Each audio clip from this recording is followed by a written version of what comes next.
The current situation between Iran and the United States is serious.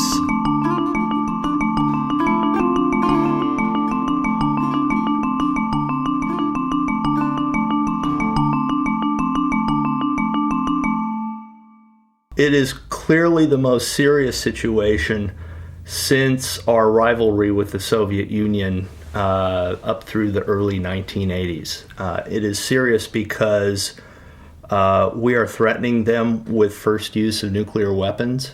The plan for Iran is targeted military strikes from the air, targeting nuclear facilities to create instability in Iran that would lead to an internal takeover. So it wouldn't need more troops. It's basically what it needs is the will to move forward on it. The Bush administration has the will. We can see that the administration is doing the same damn thing that it was doing to get us into that horrible war in Iraq. And that is, it's putting out propaganda, it's misleading the public.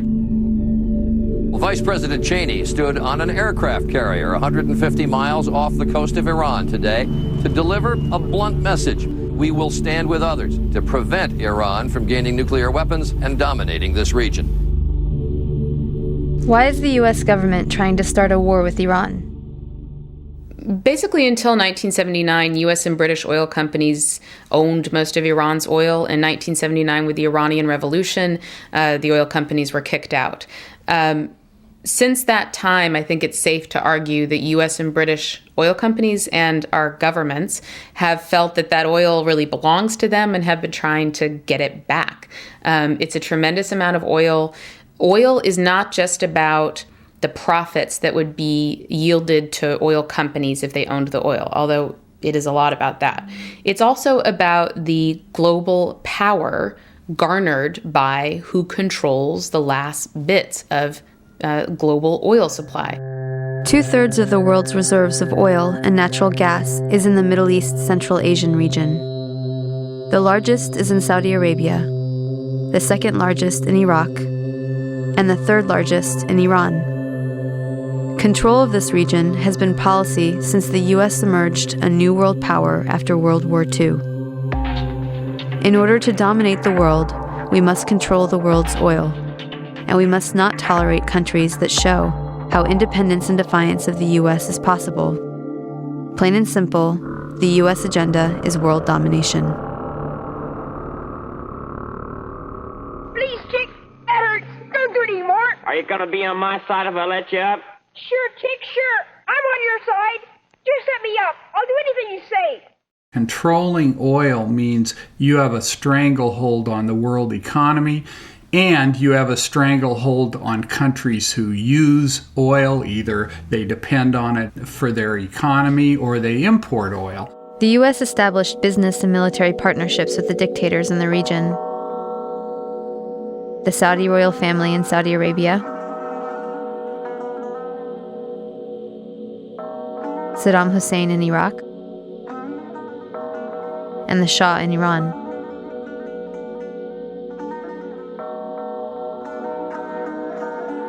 The countries and their oil were under control, but with Iran and Iraq, control was lost. Something had to be done. After September 11th, 2001, the United States, the Bush regime in particular, launched a campaign, a sort of an unbounded, unending war for greater empire under the rubric of a war on terror. The architects of that envisioned creating an unchallenged and unchallengeable U.S. empire. These neocon theorists argue that after the collapse of the Soviet Union, the United States had a once-in-a-lifetime opportunity that without the Soviet Union, without this nuclear-armed superpower confronting the United States, the U.S. reigned unchallenged militarily. And if it did not act decisively, new challenges would emerge and it would go the way of other empires. I mean, the Russian empires collapsed twice in the 20th century. The Austro-Hungarian, the French, the British empires rise and fall increasingly quickly, and people like Paul Wolfowitz, like Dick Cheney, like Louis Libby were very aware of this. So when September 11th came, they seized on this attack. They felt they had a political opening. Again, once in a lifetime. George Bush writes in his diary that night, this was the Pearl Harbor of the 21st century. A once-in-a-lifetime opportunity to launch this boundless war to reshape the Middle East and the whole world. The U.S. invaded Iraq and removed a brutal dictator from power, a dictator that we supported through his worst crimes. Saddam Hussein was our ally until he stepped out of line and invaded Kuwait without our permission, turning him into an instant enemy. To regain control, we invaded Iraq. Attacking Iraq was a war crime. There are only 2 instances in which war is legal. UN authorization, which the United States didn't have, or an imminent threat. Neither one applied. This was actually under the Nuremberg standards a war crime, the supreme crime of aggressive war. That's what this is. And of course, one of the ways I think the discourse in this country is so corrupted is everyone talks about this war as a mistake. No, it was not a mistake. It was a crime. This was a war carried out for very specific and conscious political and economic objectives. It wasn't an error. It was a crime. And the same situation applies with regard to Iran. An attack on Iran, whatever the level of development of their nuclear program is or isn't, would be a war crime. The U.S. government is guilty of theft and mass murder. Hundreds of thousands of innocent people have been killed, millions displaced, and 100,000 fleeing Iraq every day in one of the most severe refugee crises on the planet. And a key benchmark for withdrawal is a passage of a law putting ownership of the country's oil into the hands of a few multinational energy corporations.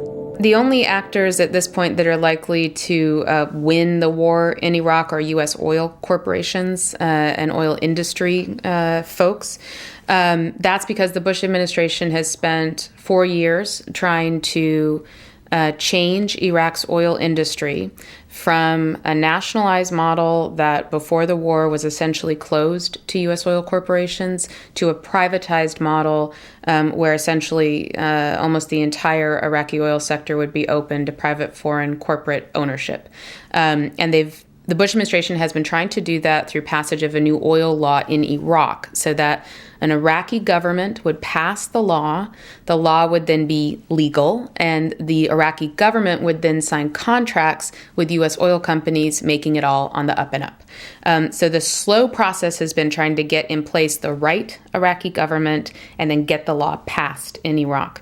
The law is truly radical. Essentially, it would say before the war, U.S. oil companies didn't have access to Iraqi oil. After the war and the occupation, U.S. oil companies own the vast majority of Iraq's oil. Fairly successful use of a military by the interests of the U.S. oil corporations. Well, we're only advisors. You make your own laws. But I think you'll find that your new law is a good law.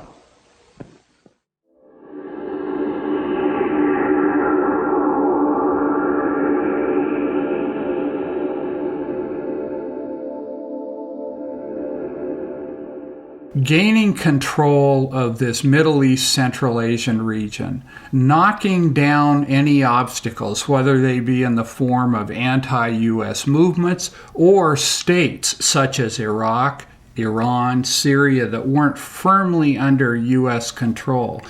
Once having done this and gained control of this region, Bush, Cheney, and company felt this would put the United States in a position, it would be a key element of preventing the rise of any challenger to U.S. power globally or regionally. And of course, the two main countries they've been worried about are Russia and China.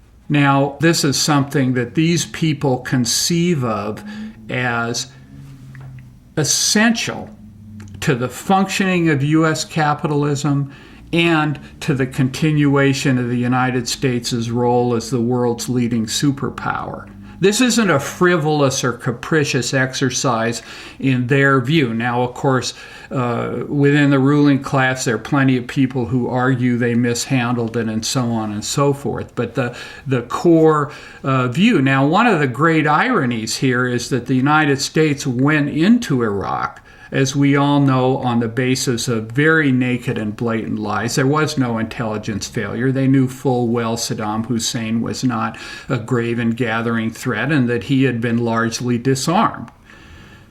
But they felt that Iraq would be a good first step after Afghanistan to establish themselves in the region and from there take on Iran, take on Syria, forcibly crush the Palestinian struggle, strengthen Israel as a regional gendarme, and so on. But the irony is that Iraq has boomeranged.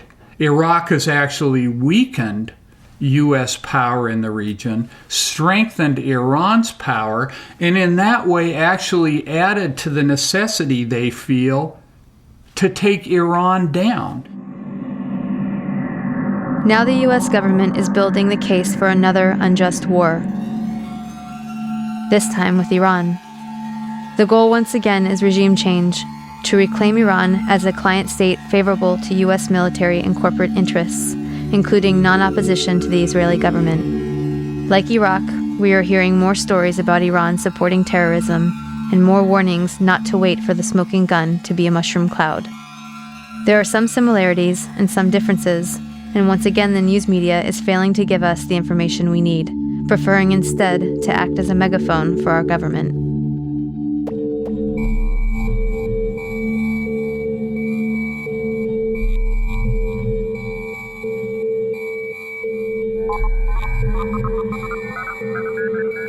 It's really important as a first step towards preventing war on Iran that people keep in mind as they hear any rhetoric that's pushing towards war to have a skeptical eye. That the history of buildups to war, not just in Iraq or Iran, is rhetoric that is built on lies, the classic Vietnam Gulf of Tonkin, and just to not buy into it and be prepared for the big lie and be prepared not to believe it. As a great journalist from the 20th century, I.F. Stone said when he would introduce a topic to a journalism class, he'd say, there's two words that you get out of this class, let it be governments lie. Our country is presented as defending itself against a ruthless enemy, and to do this, we must hide any history that shows what we did to start the fight and how we escalated it until we could appear justified striking back with a crushing blow. Iran is a perfect example, and a war on Iran would amount to terrorism.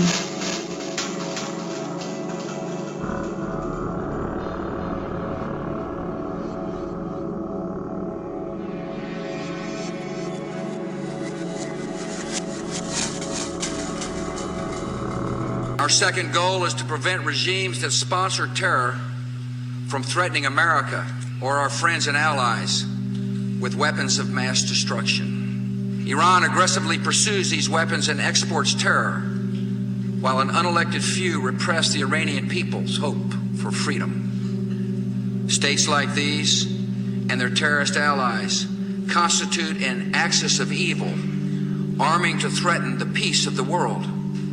Iran is being positioned as the next front in the global war on terror.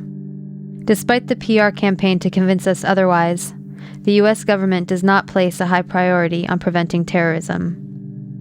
Before the recent Iraq war started, there was plenty of intelligence predicting that the war would increase terror, which happened as predicted. The thing I'm most concerned about is that all these efforts on the part of the United States government are creating an atmosphere which is enhancing terrorism all around the world. There was a study that was done called the Iraq effect. And what he discovered is that the amount of terrorism has increased sevenfold times since the United States has attacked Iraq. Terrorism all around the world. And that's gonna be one of the effects if the United States attacks Iran. The constant threat of an enemy gets hardliners the support of the population. Remember how most Americans felt on 9/11.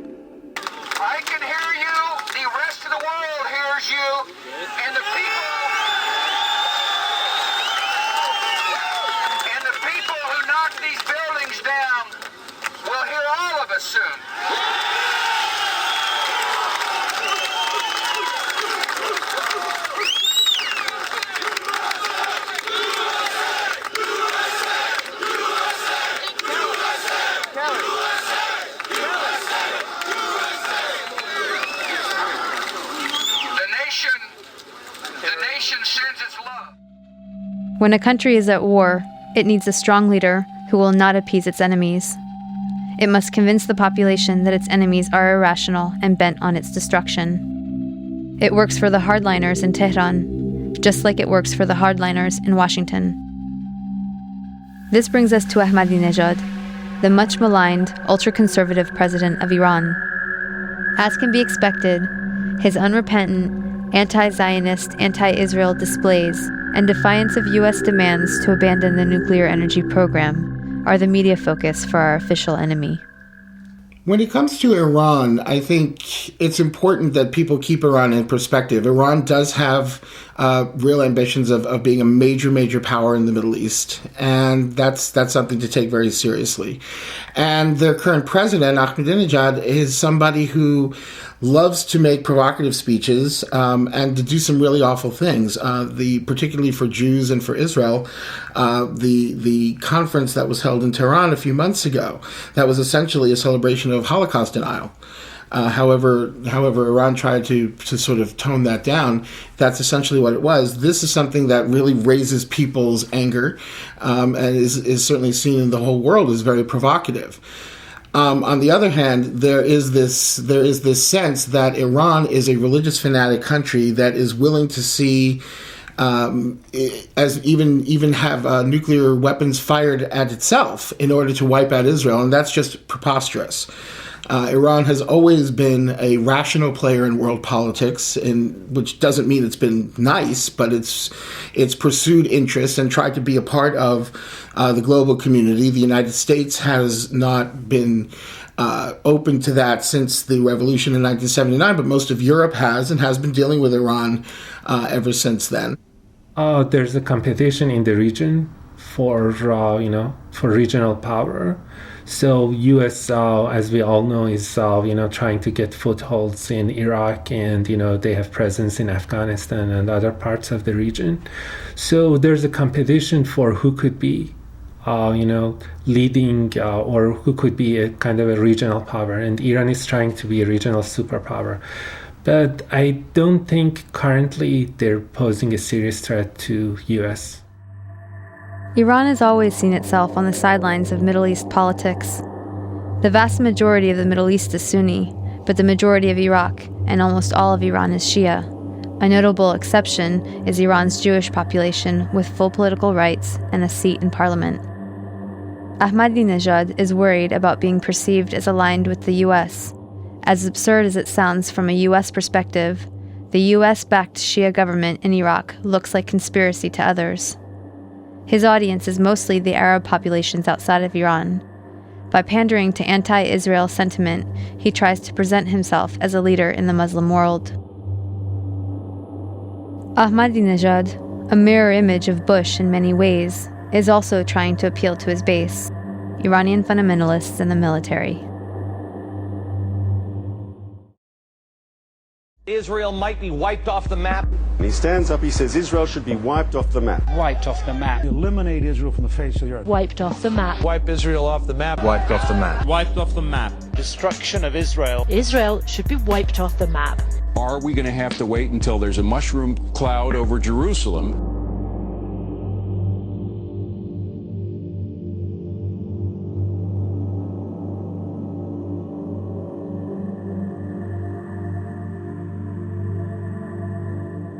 I think one of the things that we hear about Iran that's misleading is that the president, Ahmadinejad, is said to be really the person who's in charge in Iran. And in point of fact, especially when it comes to foreign policy, it's the Ayatollah Khomeini who's really in charge. And so we get a lot of, the media tends to report when Ahmadinejad says these really crazy things like it wants to wipe Israel off the map. But what it doesn't report is when Ayatollah Khomeini says that Iran is willing to back the Saudi peace plan in the Middle East, which really is a plan to normalize relations with Israel if Israel withdraws entirely from the occupied territories and the West Bank and Gaza, East Jerusalem. We don't hear about that. So we know that we're being set up to demonize, to think of Iran as this horrible country and really to demonize it. What must be understood is that the office of the President of Iran is not the same as the office of the President of the United States. The media should be focusing on Ahmadinejad's boss, the supreme leader, Grand Ayatollah Khamenei. He has total power over the foreign policy, over the military, and the nuclear program.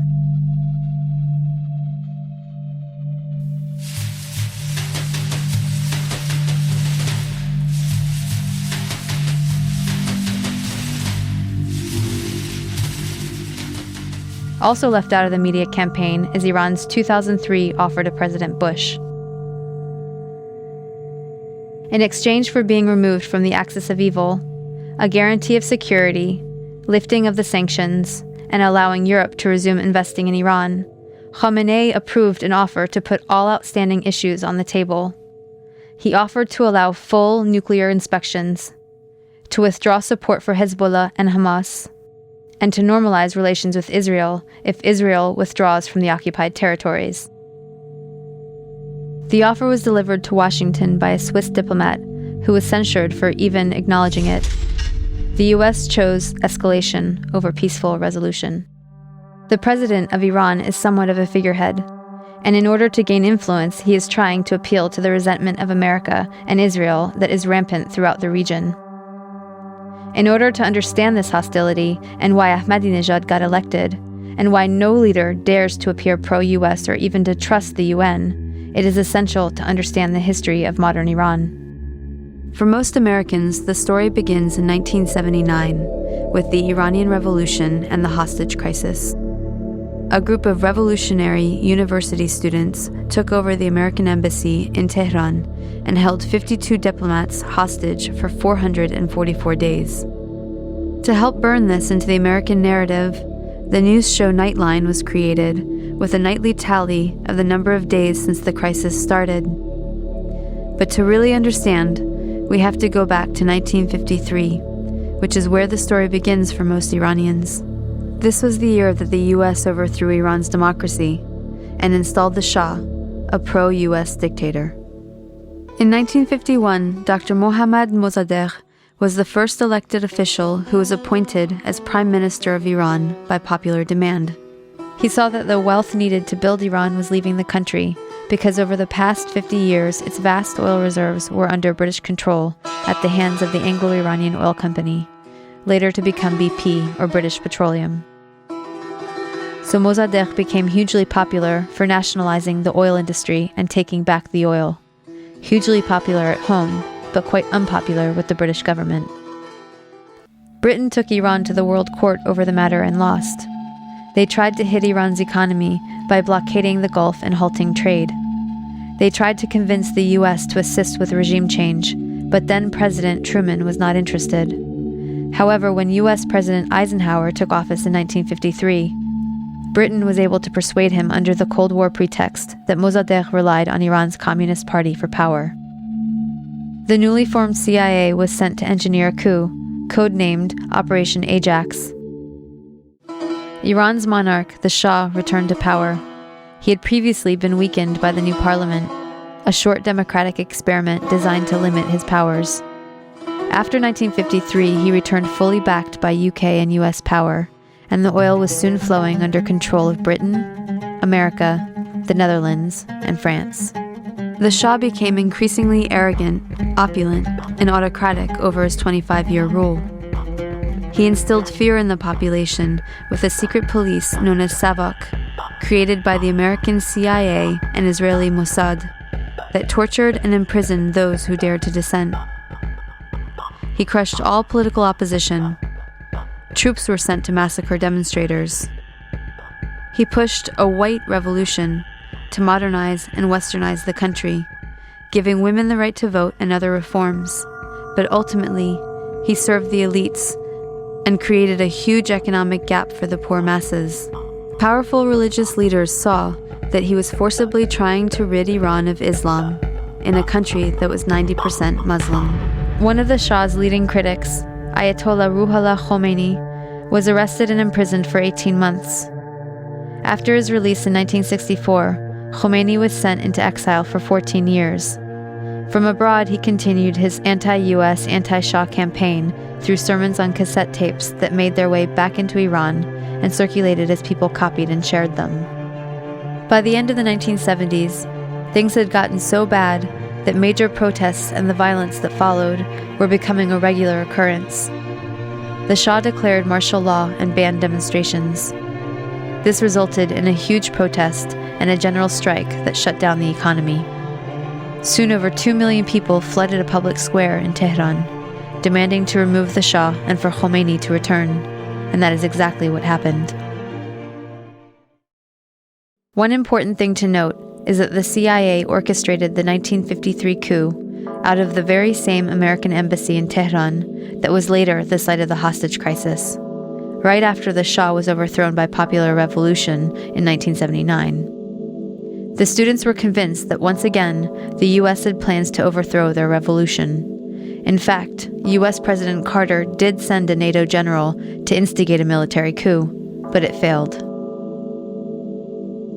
Iran and the U.S. had an extradition treaty in force that obligated the Carter administration to return the Shah to Iran as an indicted criminal. The students had 4 demands: return the Shah to Iran for trial. He had been accepted into America for medical treatment. Return the Shah's wealth to the Iranian people. A promise from the U.S. not to interfere in Iran's affairs in the future. And an apology and admission of guilt by the U.S. for its past actions in Iran. The apology never came, but 20 years later, Secretary of State Madeleine Albright did acknowledge the U.S. role in Mossadegh's overthrow. So Khomeini took power in 1979 and instituted a government under Islamic law. Within a year of the revolution, Saddam Hussein invaded Iran without provocation, seeking control of Iran's oil-rich Khuzestan region and key oil shipping waterways. The resulting Iran-Iraq War from 1980 to 1988 was the longest and one of the most devastating conventional wars of the century. At least 500,000 Iranians were killed. This war further cemented resentment of the U.S. government as they were playing both sides. On one hand, they were supporting Iraq, providing money, technology, and intelligence, including satellite photography, to help Iraqi bombing raids. The U.S. helped provide Saddam Hussein with weapons by giving him agricultural credits and pressuring Gulf states to give him billions in loans so he could buy weapons from Western Europe, China, and Russia. The U.S. Department of Commerce issued licenses to export materials for Iraq's weapons of mass destruction program. The U.S. continued its support even after learning that Iraq was using chemical weapons against Iran, not to mention against its own citizens, to stop an uprising of Kurdish separatists. But the imperialist tradition also called for maintaining regional balance of power.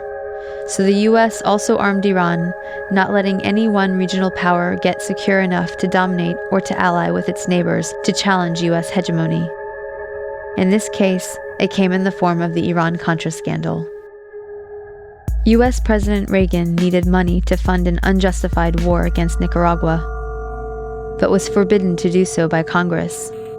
So U.S. arms were illegally sold to Iran through Israel and South Africa, and the proceeds went to the Nicaraguan Contras.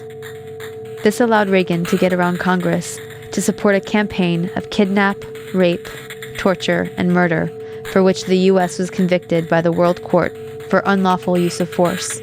In other words, state-sponsored international terrorism. The ruling was ignored. Khomeini died in 1989, shortly after the war ended. He promised democracy, but essentially had become the next dictator. Although he improved literacy and much-needed healthcare for the masses, he also imposed censorship, violently crushed political dissent, and attacked women's rights. Instead of the Savak, the people now had the Revolutionary Guard to fear. Since then, Iran has been an oppressive theocracy.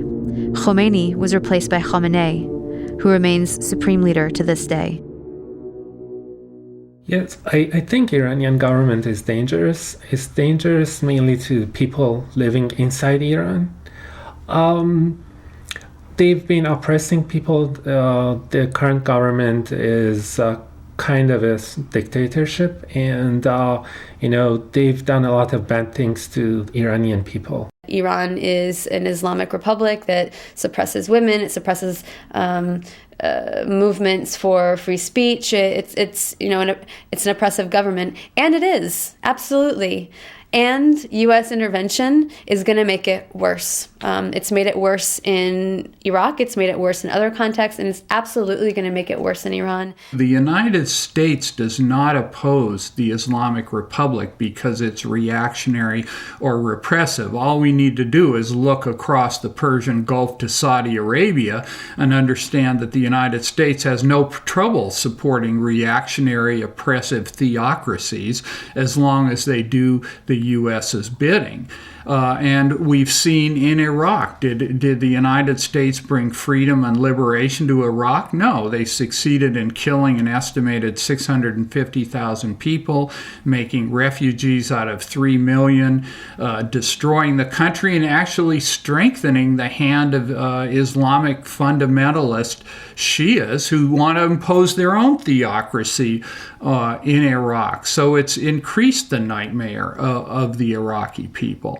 The Islamic Republic is a repressive regime. I was in Iran in 1979 and 1980 and saw this Islamic theocracy being consolidated. And many of my friends were killed or tortured, put in prison because they were secular opponents of both imperialism but also of religious rule. Certainly women are being mistreated and held in a subservient position. Science is undermined by this sort of theocratic rule. Now, having said that, so this isn't a regime that I like, but having said that, I'm still fully opposed to any U.S. attack on Iran. The fact that the Islamic Republic is a reactionary, repressive regime does not give the United States the right to attack Iran. The future of Iran should be determined by the Iranian people. Iran has a democracy at the grassroots, and is very strong. It's just like coal under the ashes right now, that it's basically it's about to become a massive movement. And interesting is that the women's movement is very strong against inequalities in Iran and also against gender apartheid. The student movement is very strong. The workers movement also is going very strong, getting unions, and they basically intellectuals, writers, poets. It's so vibrant that you don't see this kind of grassroots movement for democracy in any other neighboring country. So once the threat of bombing Iran comes from administration at this stage, it basically allows radicals that are basically very small percentage that holding to the power to clamp down on all these movements. And what it does happen that with threat of bombing, the movement stops, and the repression becomes much larger and does not allow this grassroots to develop properly. What I'm uncertain about is how we can best help people inside Iran to force the government to be more democratic, and how we can facilitate that process. That's a very difficult question. I know different people have different answers and different thinkings, but you don't want to let the government in Iran to have a free hand to do whatever they want against people. But on the other hand, democracy is not something that you can force from outside. And if there's a very strong democracy movement inside Iran, so if it looks like that people from outside are helping them, then the government will seize that opportunity to make it look like they're just foreign puppets, and it will crack down on them. So you cannot directly support them. But so that's the difficult question, and how best we can do something to help people inside Iran. Khomeini did form a new kind of government with some elected offices, but still with himself as the supreme leader, the head of the government. There is an elected parliament called the Majlis and an elected president, but their democratic functions are limited, as all candidates and all laws must be approved by the Guardian Council. The Guardian Council has 12 members, and half are clerics appointed by the supreme leader, who has the final say on all important matters. The job of the Guardian Council is to guard the country against efforts to undermine the ideals of the revolution. They normally prevent any reformers from being elected, but the strength of the democracy movement culminated in 1997, and a reformer was elected.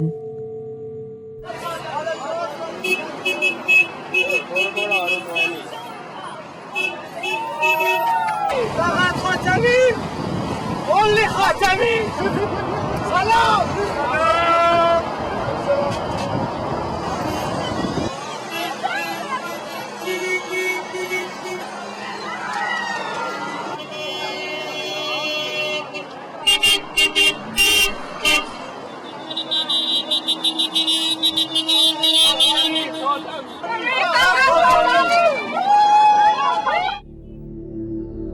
From 1997 to 2005, a reformer named Khatami was the president of Iran.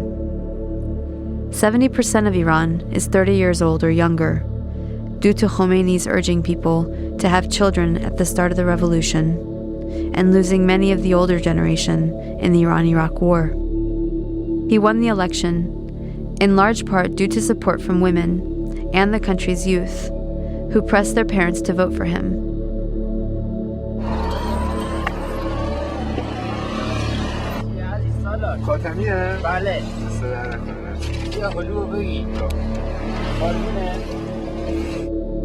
He wanted to return rights to women, and he rejected the idea that the Muslim world and the West must have a clash of civilizations, promoting instead a dialogue among civilizations.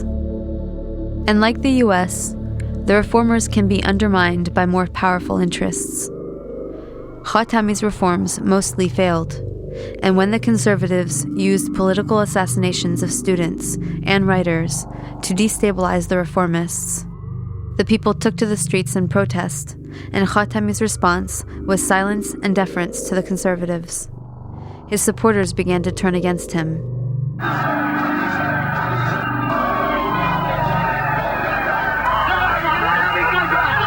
Khatami's reformist presidency was also undermined by the US, despite gestures of goodwill towards America from the people and the government of Iran. Iran has the most pro-American public in the region, in the Middle East. If you remember, after September 11th, people just went to the streets and they had candlelight vigils for victims of the terrorist attacks. So people in Iran really like Americans.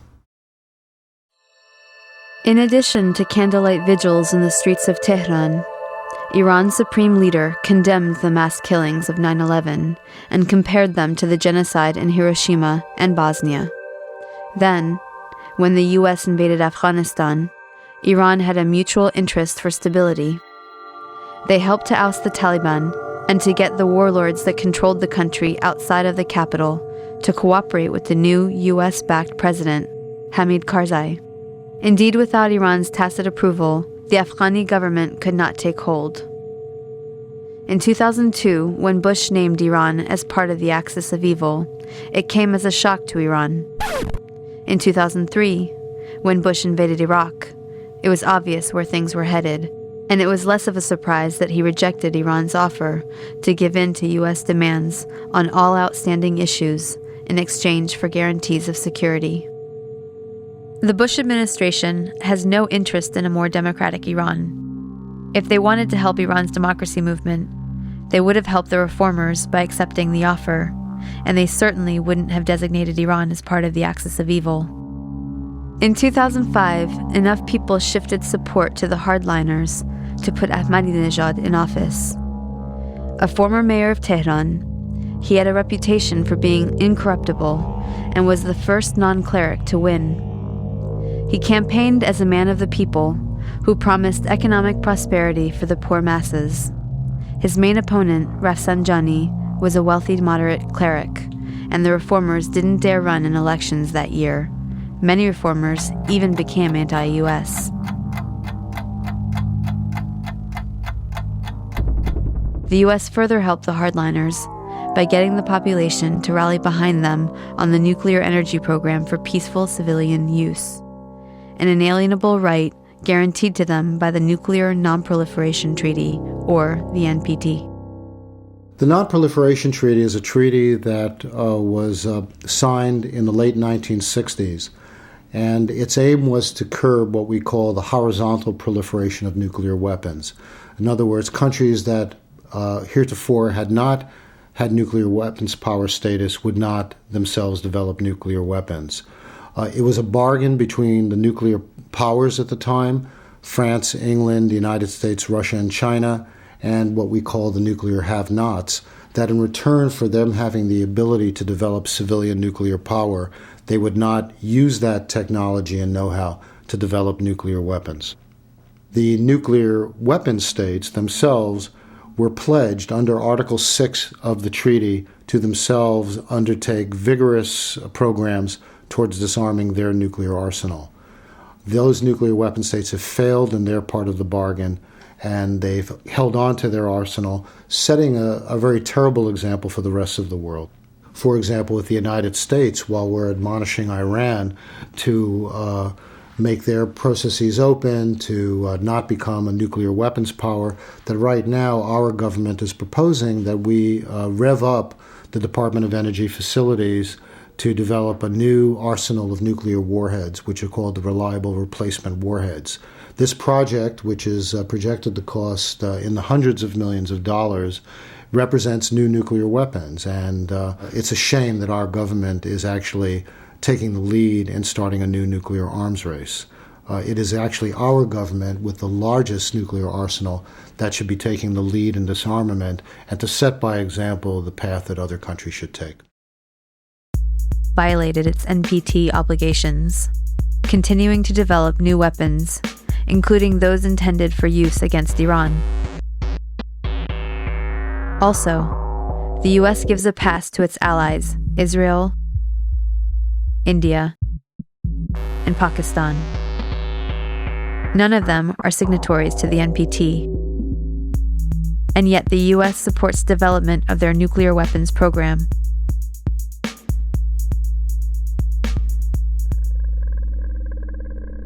Given Iran's vast oil reserves, many question the need for them to pursue peaceful nuclear energy, but there are valid reasons, as the US must have recognized when Iran was an ally under the Shah, and the US pushed for Iran's nuclear development program, correctly arguing that oil will eventually run out. It is more profitable to export the oil, especially in the future when the price goes up. Also, even though Iran has plenty of crude oil, it lacks refineries. Sanctions has meant no major investment in the oil and gas sector, and the country still hasn't been able to recover enough to keep up with demand from the destruction of refinery capacity during the Iran-Iraq War. With its huge population growth and expanding industrialization, Iran actually relies on imports for refined oil. Then there is the matter of national prestige and pride. As a country that is a regional power, it will not give up its inalienable right under the NPT to have a nuclear program for peaceful use. How would Americans feel if our right to nuclear energy and research was taken away? We live in a world where there are a lot of pressures to compete in what I would consider the world capitalist system. Pressures that in terms of the Iranian leadership and trying to jockey for world position that they look for. And part of this is what has unfortunately been the path, in my view, that other countries have taken as well, is to look for being able to potentially have status in the world and to develop a nuclear program. I don't know if that's where the Iranians are headed, but the potential is there. Lastly, Iran likely wants the option to be able to build a nuclear deterrent on short notice if needed, just like Japan and dozens of other countries. Iran placed its confidence in the UN and international community to protect it at the start of the Iran-Iraq War, when Saddam Hussein crossed the border and invaded it. But the UN stood by and did nothing, even when it became clear Hussein was using chemical weapons against the Iranian resistance. Iran understands that it must be able to protect itself. I look at the rest of the region, and I look at whether they wanted to have a nuclear weapon, which, as I understand it, they're not actually developing a nuclear weapon right now. But if they did, even though I'm against nuclear weapons, all nuclear weapons, I can understand the logic of deterrence. I see India, I see Pakistan, I see Israel, I see they're at odds with their neighbor and nearby neighbor Saudi Arabia. And then I look at North Korea barely having a bomb and delivery systems and the United States not going at war with them. It looks like, from Iran's perspective, in my mind, that they would think that they should have a nuclear weapon. And yet polls there show that they want to have the right to it, as any other country would have a right to nuclear energy. But it's not clear that they're developing nuclear weapons, though I would understand why they would if they were. While holding the option to develop nuclear weapons if needed, there are good reasons why Iran would hope not to have to exercise that option. The last thing it wants to do is alienate neighboring Arab countries, who might align with the US if they feel threatened by knowing Iran has nuclear weapons.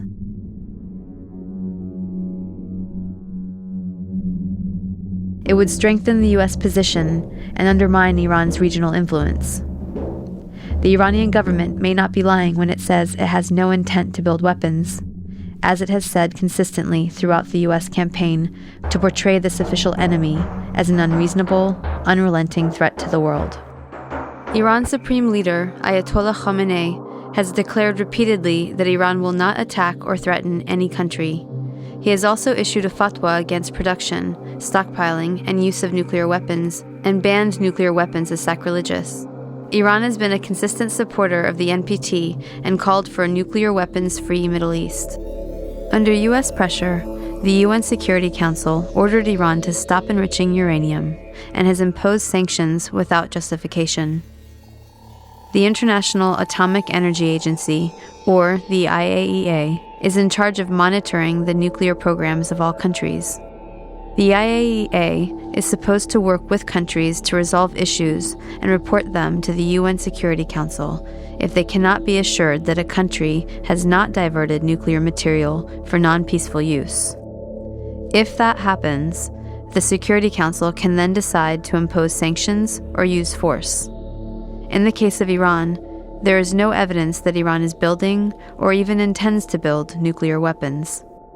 The IAEA director, Dr. El Baradei, has consistently confirmed that there has been no diversion of safeguarded nuclear materials in Iran. I have been concerned by hearing a lot of talks about use of force. I think that's, in my view, very counterproductive. What we have seen on the ground in Iran that are issues that need to be clarified. I said again, Iran needs to build confidence through suspending its enrichment-related activities. But that has been said. I have repeated that we have not seen any undeclared facilities operating in Iran. We have seen any concrete evidence that the Iran program is being weaponized. We have not received any information to that effect. So I haven't heard any other information to the contrary. So while we're still concerned about the nature of the Iranian program, we should not, I do not believe at this stage that we are facing clear and present danger that require that we go beyond diplomacy. He has also repeatedly urged skeptics in Western capitals to help the IAEA by sharing any possible proof in their possession of suspicious nuclear activity in Iran. But the only proof offered has been proven false. The U.S. instead relies on coercion to get the UN and international agencies to serve the U.S. agenda. The United States makes the UN work when it wants it to work. And that is exactly the way it should be, because the only question for the United States is what's in our national interest. And if you don't like that, I'm sorry, but that is the fact. India was told there would be no U.S.-India nuclear deal if they did not vote against Iran at the IAEA. Mistrust of Iran is based on the fact that Iran developed reactors in secret for 18 years. The U.S. offers this as evidence that Iran has something to hide, but the undeclared work was justified given the U.S. campaign to undermine any effort to develop out in the open. Iran learned that their contracts with countries like Germany and China would be canceled under U.S. pressure. Thus, Washington systematically violated, with impunity, Article 4 of the NPT, which allows signatories of the fullest possible exchange of equipment, materials, and scientific technological information for the peaceful uses of nuclear energy.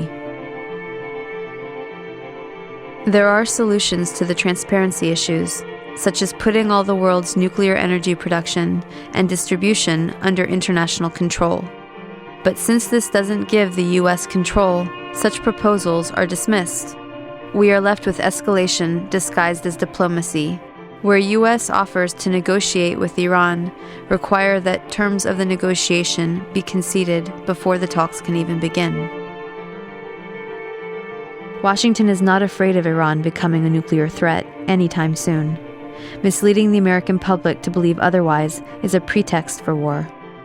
But there are some things Washington does fear. Due to historical accident, most of the world's petroleum is in Shiite parts of the Middle East, including Shia-controlled Iraq, Shia Iran, and the Shia region of Saudi Arabia. Washington's worst nightmare is the formation of an independent, loose Shiite alliance, controlling most of the world's oil, possibly even joining the Shanghai Cooperation Organization, linked to the Asian energy security grid. U.S. economic rivals China and Russia are members, and Iran is an observer. The U.S., however, is shut out. Also, Saudis and Japanese are holding financial reserves in U.S. dollars, propping up the U.S. economy. If the energy grid expands, they may diversify, causing the value of the dollar to plummet. The economic problems for the U.S. could be huge.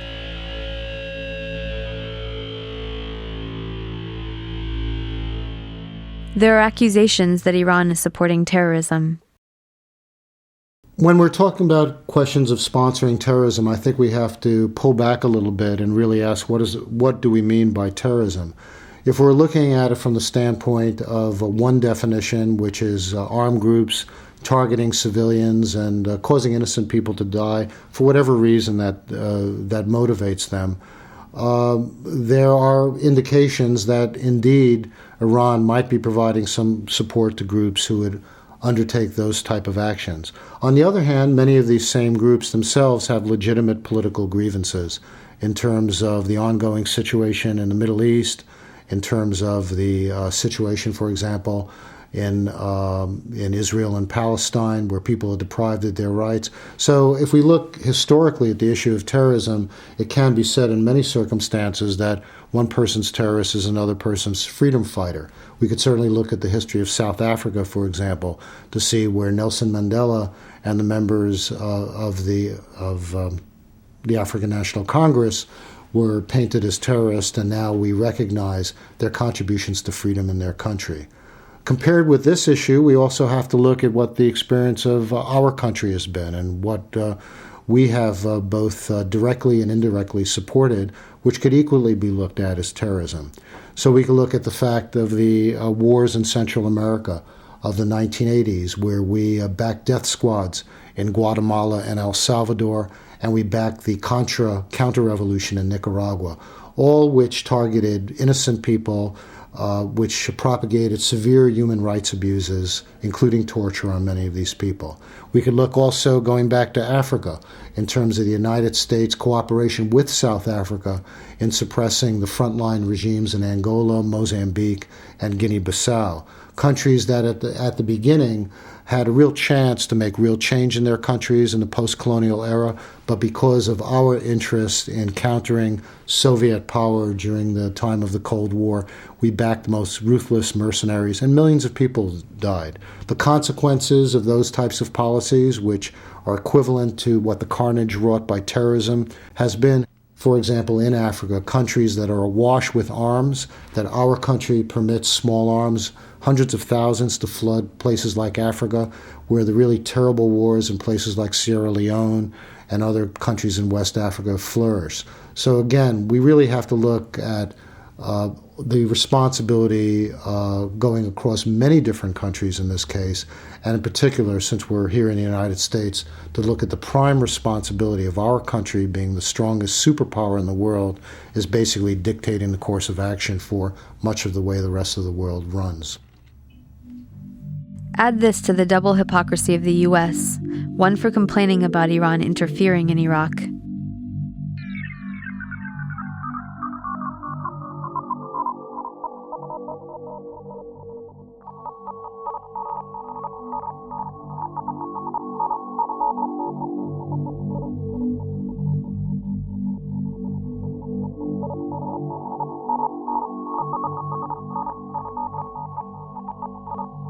And two for U.S. sponsorship of terrorism in Iran.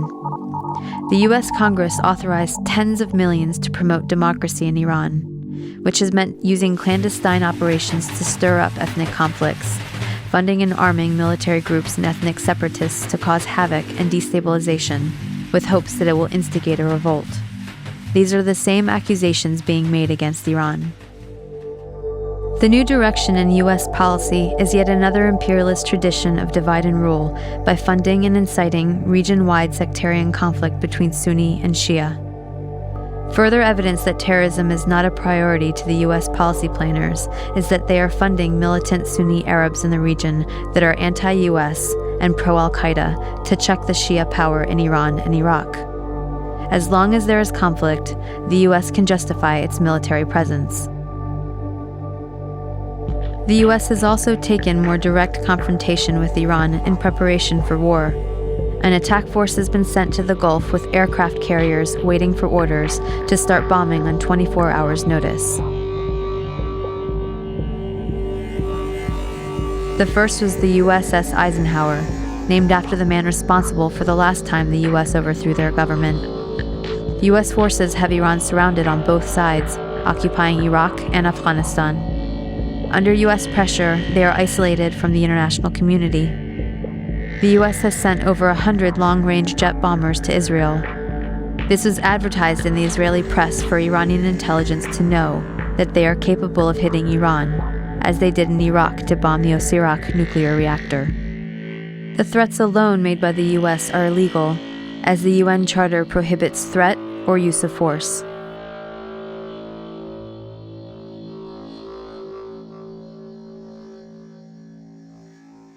But if this war happens, it may differ from Iraq in the sense that Iraq was a planned invasion from the beginning.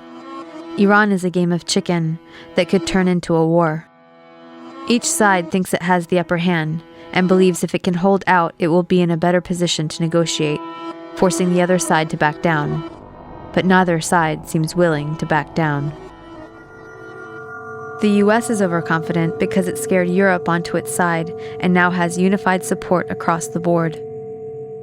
Developing countries, especially India and Brazil, are aligned with the U.S. and will vote with it at the UN. Even Democrats at home are on board, with all the leading presidential candidates stating, "A nuclear Iran is intolerable," and "All options are on the table." There is a consensus. This is perhaps the most serious problem. There's a near consensus among the policy leaders in Washington, both Democrats and Republicans, that are encouraging the war fever with Iran. You have people like Barack Obama, who just recently said that all options are on the table with respect to Iran. Those are the magic words. Those are the magic words that every front-running candidate has to use to please AIPAC, the American-Israeli lobby. So they have to say those words. Well, they don't understand that those words have dramatic implications in the Middle East. That we can't, if we keep rattling these sabers, we are encouraging instability. As Mike Gravel said the other night in the debate among the Democrats, he said, look, no option off the table means a code word for a nuclear attack on Iran. We still have to make it clear that Iran having a nuclear weapon is absolutely unacceptable. We have to try to prevent that at all costs. I think no president, no responsible president would ever take any option off the table. Iran is an adversary. Their pursuit of nuclear weapons poses a grave threat to us. The Iranian government is overconfident because the country is solidly behind it, mobilized on the nuclear issue. Most government critics would self-censor during a confrontation. Their government also knows it could turn Iraq from a quagmire to a nightmare. It understands that if attacked, it could close off the 20-mile wide Straits of Hormuz in the Persian Gulf, where most of the world's oil tankers must pass through.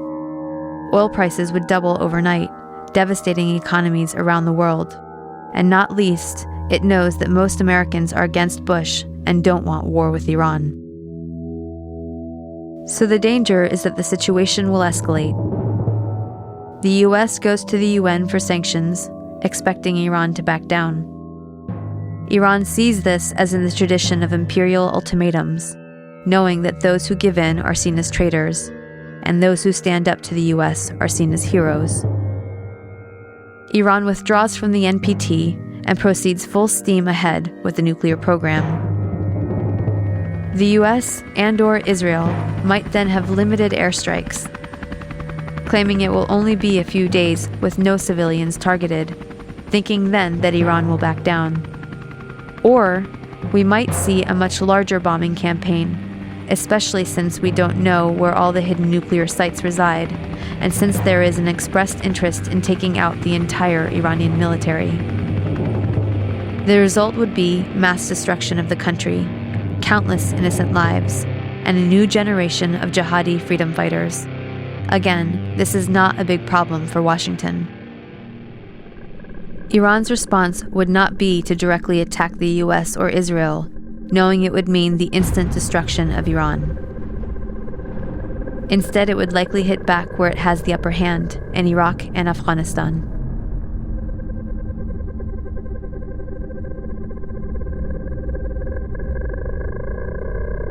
The only way to triple the number of U.S. troops is by reinstituting the draft.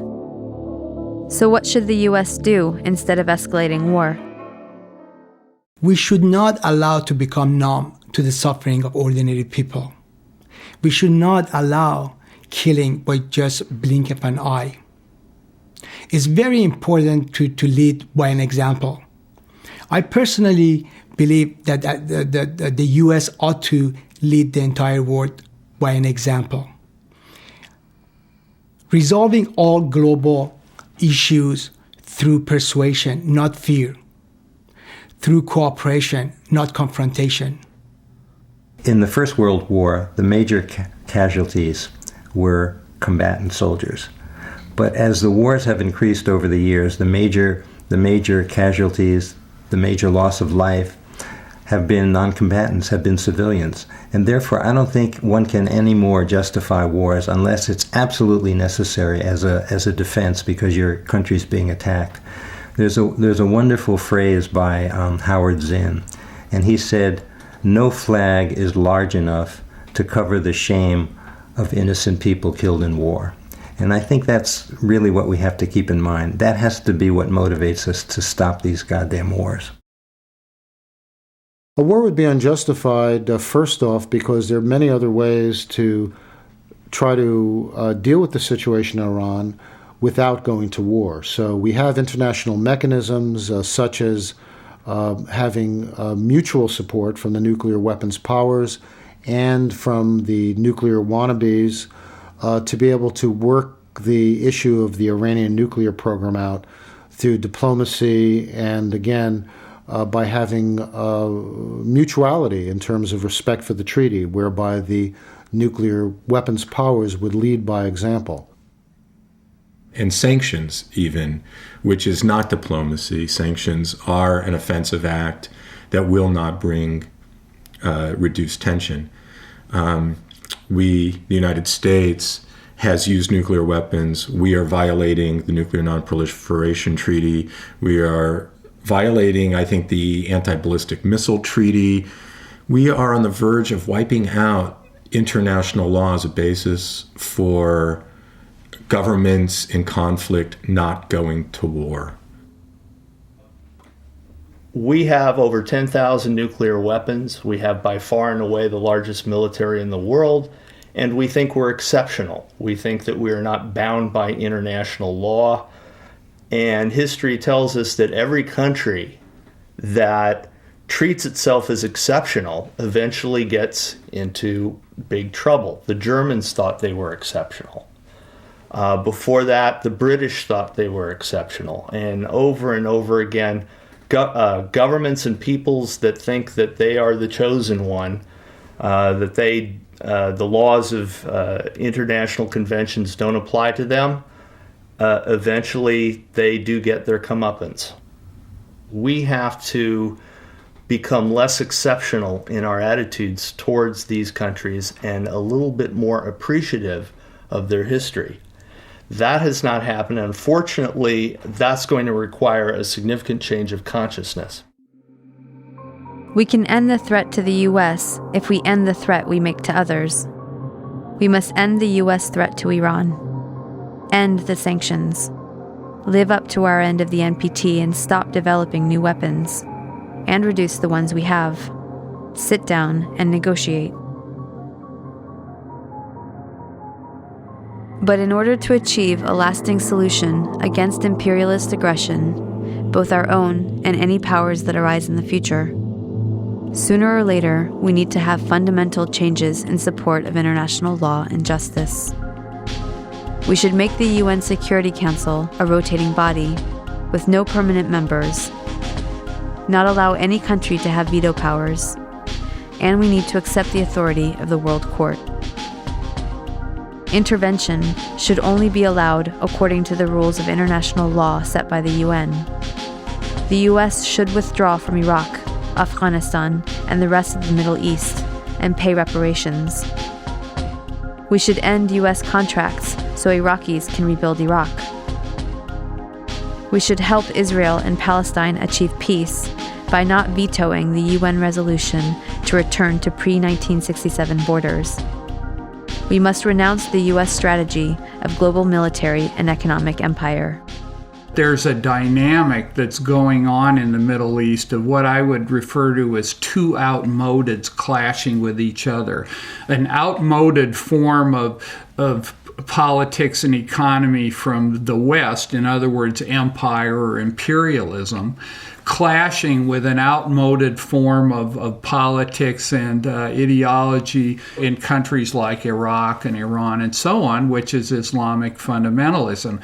Neither one of them really offer a future to the people either in this country or in the Middle East, in my view. And yet, in their clash, they actually reinforce each other. A U.S. attack on Iran, and if Iran responded or stood up in any way, would greatly fuel this. Many millions of people, even secular people, would feel compelled to support Islamic fundamentalism simply to oppose this horror that they're seeing coming from the United States. And it's my view that we have to create a third way. I mean, one of the things I think is so important about people in this country resisting is that it sets an example for people across the world that it's possible to have an alternative to imperialism that is not simply based on religious fundamentalism. I understand that this system that we live in is riven with contradictions, that it's in motion and that it may seem all-powerful, but has very many fault lines within it. And those can erupt with very little warning. In Iran in 1978, Jimmy Carter said Iran, the Shah, was an island of stability in a troubled world. A year later, he was fleeing for his life, and a quarter of the population, 10 million people, were in the streets protesting. This came from nowhere, but it seemed to come from nowhere, but it came from these deep fissures and fault lines, contradictions within the existing order. So it is possible for a big resistance and a revolutionary or progressive movement to come forward. So I think that creating that kind of resistance in this country, starting with driving out this Bush regime and repudiating its program, impeaching Bush and Cheney, I think would open up an enormous amount of political space for people all around the world, including in Iran. Although the current regime in Iran is undemocratic, if we truly believe in democracy, we must let the Iranian people change their own country over time. As a test of fairness, we might imagine that Iran invaded and occupied Canada and Mexico and had aircraft carriers sitting in the Caribbean. Imagine then if Iran had the power to label the US the axis of evil and cut us off from the rest of the world, and then threatened to attack us if we didn't stop generating nuclear power.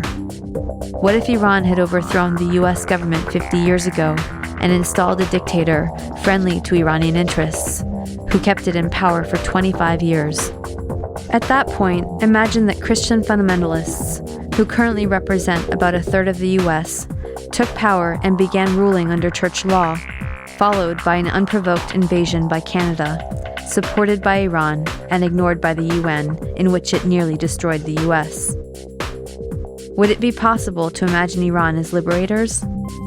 Would Iran be justified in attacking if the US government helped Christian fundamentalists in Canada to take up resistance? Would it be justified to hate and fear all Christians because of the ones that took and abused power in this context? This is not about good guys and bad guys. Both the American and Iranian governments are working against the interests of the people. But the deadly game of chicken was begun by the US, and the US has the power to end it. We should look at our current policies and actions against Iran, look at some better options, and figure out a way to change the minds of the people running our government and prevent another criminal enterprise that will cost many more lives. It has been done in the past, and if people take action, it can be done again.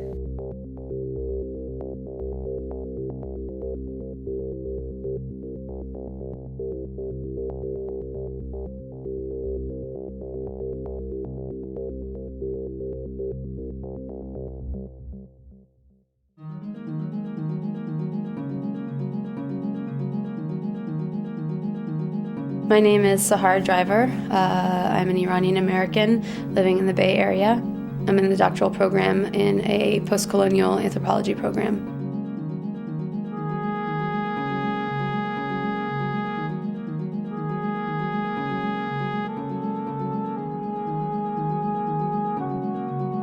My name is Mitchell Plitnick. I was born in New York City, grew up there. I live in Alameda, California, and I am the Director of Education and Policy for Jewish Voice for Peace.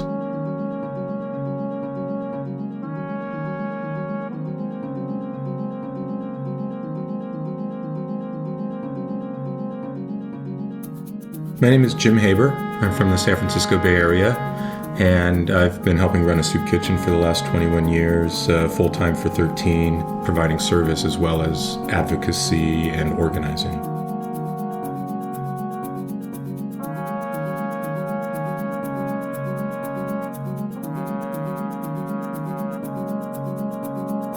My name is Bob Gould. I grew up in the Bronx, and for the last 30 years I've lived in San Francisco.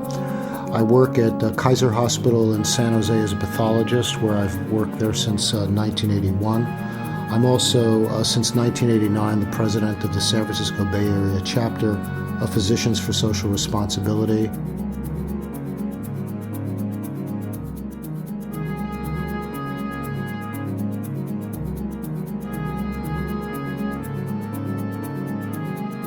My name's Antonia Yuhas, and I live in San Francisco. I'm an activist and an author. I'm a fellow with Oil Change International, a visiting scholar with the Institute for Policy Studies, and I am the author of a book called The Bush Agenda: Invading the World One Economy at a Time.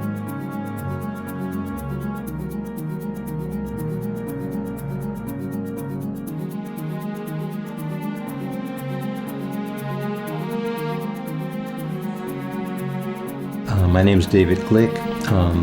I live in Fairfax, California, a small town in Marin County. I work as a psychotherapist. I've been doing that for about 30 years, and I spend a lot of time doing political activism of different kinds around social justice and peace issues. And in my spare time, I write poetry.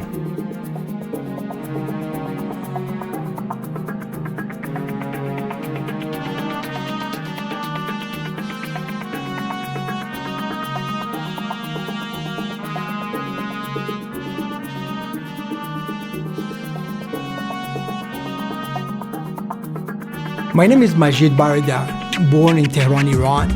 I've been here in the United States last 35 years, and for last 28 years I've been a U.S. citizen. My profession is civil and earthquake engineering that spans over 26 years.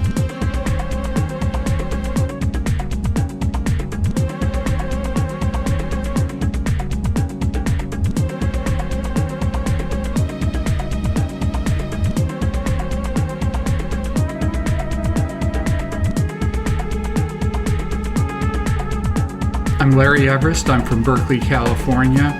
I've been covering the Middle East and Central Asia for over 25 years for Revolution newspaper and other publications, and I'm the author of Oil, Power, and Empire, Iraq, and the U.S. Global Agenda, and other books.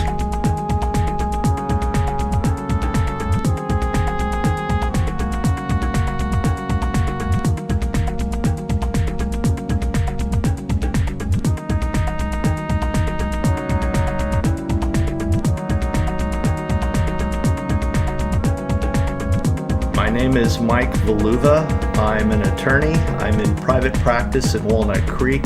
I am also counsel to the Western States Legal Foundation, which is a peace and environmental foundation based in Oakland, California.